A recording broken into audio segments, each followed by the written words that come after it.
statement more from a technology provider. I think there's sometimes a little bit a missing link because a lot has also to do with identification. I think technology in the last year has evolved and is out there so that products can be marked even in their bulk. And if the brand owners are ready to do that investment, I think there can be more procedures out there to really protect consumers. I think we should not only look at policies, but also look into technical solutions, which are a basis. First, you have to be able to identify the authentic Nestle or whatever product, and then the consumers can really act upon this.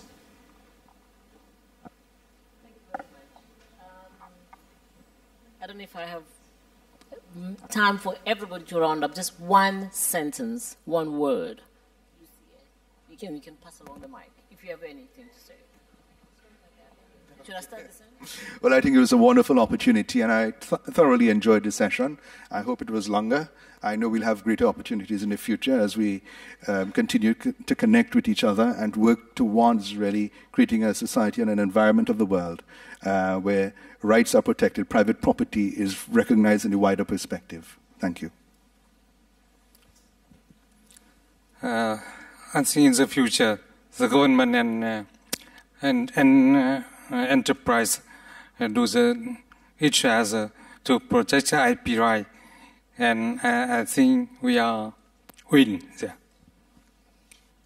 Thank you very much. And from the side of WIPO, we remain at your disposal. If you have any further ideas which we can integrate in our cooperation activities, you know where to find us.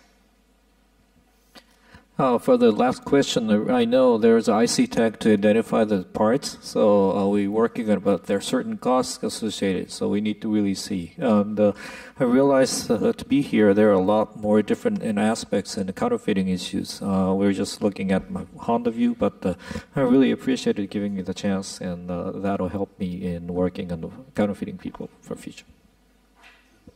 Yes, thank you very much. And I mean, from the technical side, we are looking at solutions, but it's the practical implementation and then being able to communicate with many of our consumers who, as the Minister from Zambia said, are in rural areas and some of the hardest to reach, but it's something we are very, very aware of and are working on.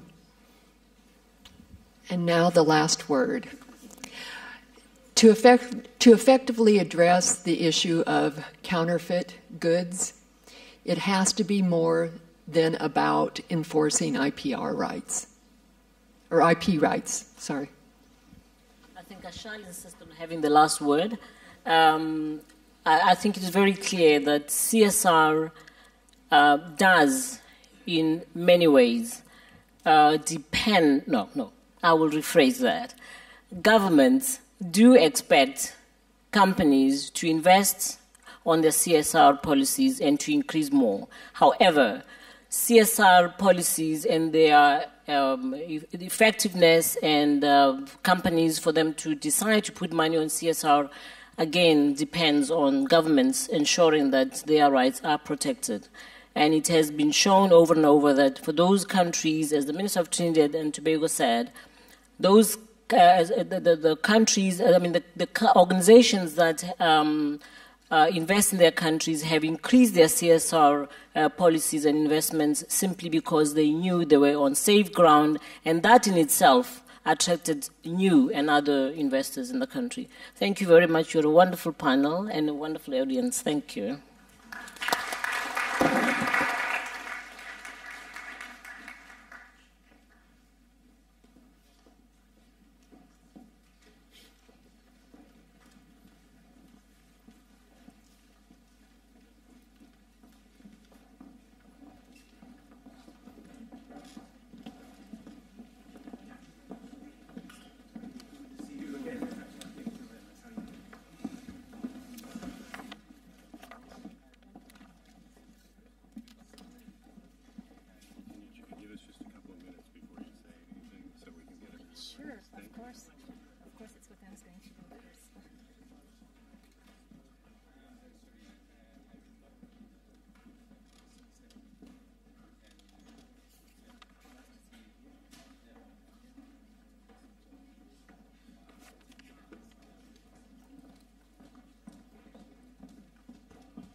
c'est des échos que j'ai entendus.